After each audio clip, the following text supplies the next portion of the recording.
بسم اللہ الرحمن الرحیم۔ السلام علیکم۔ جب حضرت آدم علیہ السلام حابیل کی مصیبت میں بے قرار رہتے تھے، تب حضرت جبرائیل علیہ السلام کو ان کی تسلی کے واسطے بھیجا۔ انہوں نے حضرت آدم علیہ السلام کو بحکم خداوندی بتایا کہ اللہ پاک انہیں ایک فرزند رشید عنایت کرے گا، جس کی نسل سے پیغمبر پیدا ہوں گے۔ حابیل کے مرنے کے 5 سال بعد حضرت آدم علیہ السلام کے ہاں فرزند پیدا ہوا۔ اس کا نام شیش رکھا، جس کا مطلب ہے اللہ کا دیا ہوا تحفہ۔ یہ نام رکھنے کی وجہ یہ ہے کہ حابیل کے قتل ہونے کے بعد اللہ پاک نے ان کو شیش عطا فرمایا۔ حضرت آدم علیہ السلام کی وفات کا وقت قریب آیا تو انہوں نے اپنے بیٹوں سے فرمایا، بیٹو میرا جنت کے پھل کھانے کو جی چاہ رہا ہے۔ وہ تلاش کے لیے نکل کھڑے ہوئے، انہیں سامنے سے فرشتے آتے ملے، جن کے پاس حضرت آدم علیہ السلام کا کفن اور خوشبو تھی، اور ان کے پاس کلہاڑی اور ٹوکریاں بھی تھیں۔ انہوں نے کہا کہ آدم کے بیٹو، تمہیں کس چیز کی تلاش ہے؟ انہوں نے کہا کہ ہمارے والد بیمار ہیں اور جنت کے میوے کھانے کی خواہش رکھتے ہیں۔ فرشتوں نے کہا کہ آپ واپس چلے جاؤ، تمہارے والد فوت ہونے والے ہیں۔ اور جب فرشتے حضرت آدم علیہ السلام کی روح قبض کرنے کے لیے آئے تو حوا علیہ السلام نے انہیں دیکھ کر پہچان لیا۔ وہ حضرت آدم علیہ السلام سے چمٹ گئی۔ حضرت آدم علیہ السلام نے فرمایا کہ مجھ سے الگ ہو جاؤ، پہلے بھی مجھے تمہارے ذریعے سے ہی مصیبت پہنچی تھی، میرے رب کے فرشتوں کے ساتھ جانے دو۔ فرشتوں نے ان کی روح قبض کی، غسل دیا، کفن پہنایا، خوشبو لگائی، آپ کی قبر کھودی اور تیار کی۔ انہوں نے حضرت آدم علیہ السلام کی نماز جنازہ ادا کی، قبر میں رکھ کر اوپر سے مٹی ڈال دی، پھر کہا کہ آدم کے بیٹو تمہارے لیے یہی طریقہ ہے۔ حضرت آدم علیہ السلام کہاں دفن ہوئے اس میں اختلاف ہے۔ مشہور ہے کہ انہیں ہندوستان کے پاس سری لنکا میں دفن کیا گیا۔ ایک قول ہے کہ مکہ مکرمہ جبل ابی قبیس کے پاس کیا گیا۔ یہ بھی کہتے ہیں کہ حضرت نوح علیہ السلام نے طوفان کے موقع پر ان کی اور حضرت حوا کی میتوں کو ایک تابوت میں ڈال کر کشتی میں رکھ لیا تھا، اور پھر طوفان کے بعد انہیں بیت المقدس میں دفن کیا گیا۔ حضرت آدم علیہ السلام نے اپنے بیٹوں کو وصیت کی کہ شیش علیہ السلام میرا قائم مقام رہے گا، تم سب اس کی فرما برداری کرو اور اس پر ایمان لاؤ۔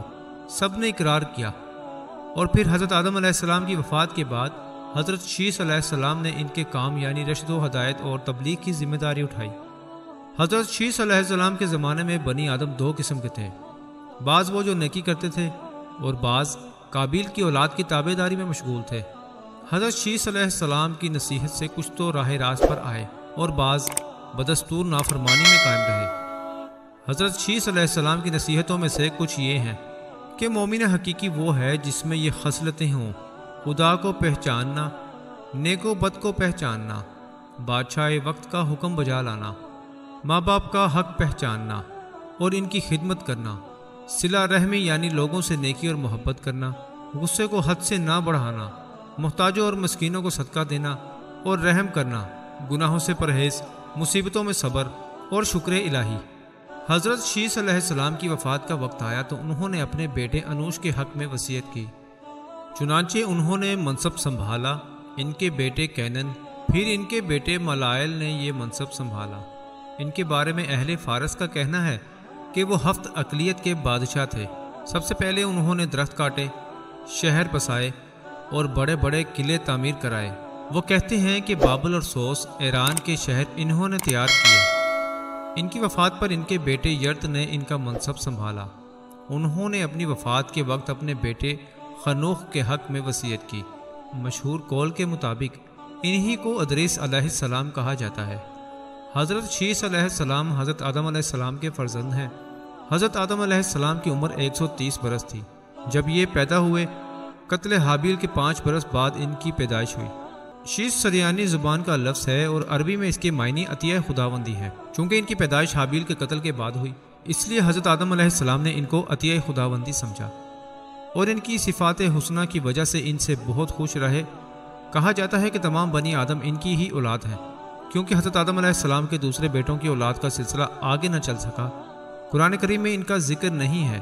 حضرت ابو ذر رضی اللہ تعالیٰ عنہ رسول اللہ صلی اللہ علیہ وآلہ وسلم سے ایک روایت نقل فرماتے ہیں کہ اللہ تعالیٰ نے اپنے پیغمبروں پر 100 صحیفے نازل کیے اور 4 کتابیں، اور ان 100 صحیفوں میں سے 50 صحیفے حضرت شیش علیہ السلام پر اترے۔ ان سے ان کی نبوت ثابت ہوتی ہے۔ حضرت آدم علیہ السلام کے بعد یہ دوسرے نبی تھے۔ جب حضرت آدم علیہ السلام کی وفات کا وقت قریب آیا تو انہوں نے ان کو اپنا جانشین اور خلیفہ بنایا۔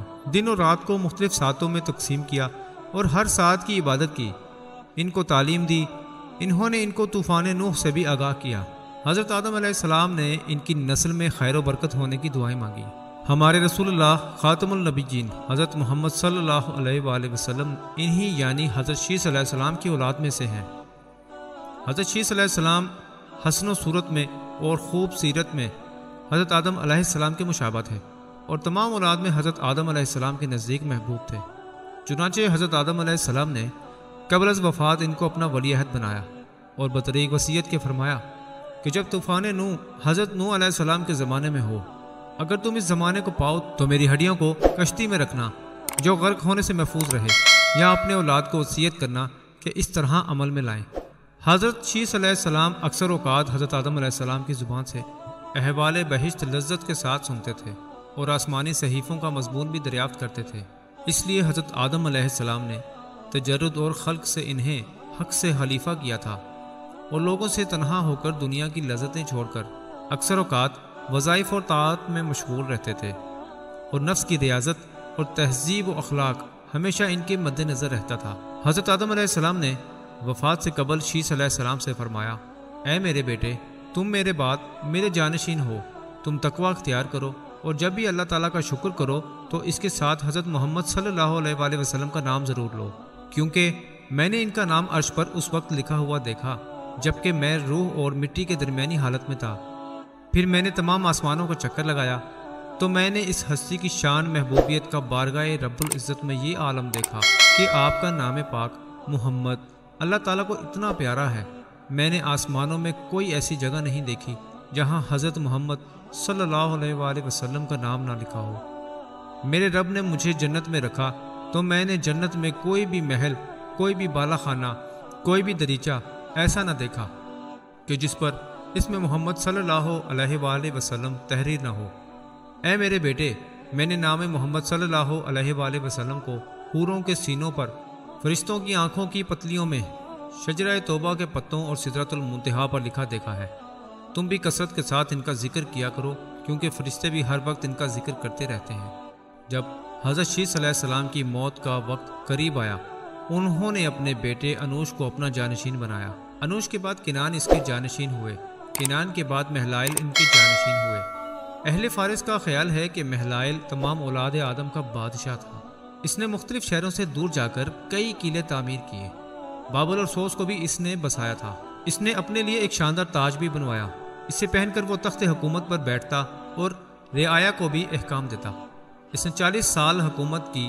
اس کے مرنے کے بعد اس کا فرزند یارد اس کا جانشین ہوا، اور اس کے بعد اخنوخ اس کا فرزند اس کی حکومت کا وارث ہوا۔ اخنوخ ہی ادریس علیہ السلام کے لقب سے مشہور ہوئے اور حضرت شیث علیہ السلام کے بعد نبوت سے سرفراز ہوئے۔ حضرت شیث علیہ السلام کا مزار 3 جگہ پر موجود ہے۔ ان تینوں میں سے حضرت شیث علیہ السلام کس میں مدفون ہے یہ اللہ تعالیٰ ہی بہتر جانتا ہے۔ نمبر 1، آپ کا مزار شام کے علاقے غزہ میں ہے۔ نمبر 2، آپ کا مزار عراق کے شہر موصل میں ہے۔ نمبر 3، آپ کا مزار ایودھیا میں بھی واقع ہے۔